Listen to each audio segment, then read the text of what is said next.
அனைத்த வேலும் தொழுத கையும் அழுந்திய திருநாமமும் ஓமென்ற வாயும் உயர்ந்த மூக்கும் குளிர்ந்த முகமும் பரந்த விழியும் பதிந்த நெற்றியும் நெறித்த புருவமும் சுருண்ட குழலும் வடித்த காதும் அசைந்த காது காப்பும் தாழ்ந்த செவியும் சரிந்த கழுத்தும் அகன்ற மார்பும் திரண்ட தோளும்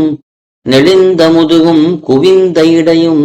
அல்லிக்கயிறும் அழுந்திய சீராவும் தூக்கிய கருங்கோவையும்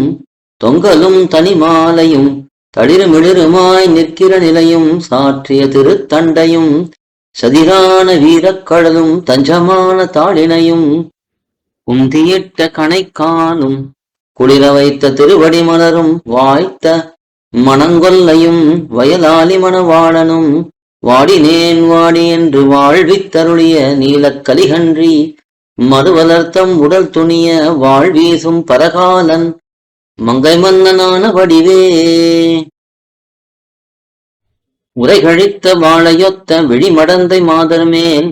உருக வைத்த மனமொழித்து உலகளந்த நம்பி மேல் குறையை வைத்து மடலெடுத்த குறையலாளி திருவனங்கொல்லை தன்னில் வழிபறித்த குற்றமற்ற செங்கையான் மறை உரைத்த மந்திரத்தை மாலுரைக்க அவன் முனே மடியொடுக்கி மனமடக்கி வாய் புதைத்து ஒன்னலார் கரை கொளித்த வேலனைத்து நின்ற இந்த நிலைமை என் கண்ணை விட்ட கன்றினாது கலியனான யானையே. காதும் சொரிமுத்தும் கையும் கதிர்வேலும் தாது புனை தாளினையும் தனிச்சிலம்பும் நீது புனை தென்னாலி நாடன் திருவழகைப் போல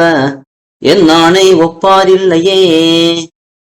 வேல் அணைத்த மார்பும் விளங்கு திருவெட்டெழுத்தை மாந்துரைக்கத் தாழ்ந்த வலச்செவியும்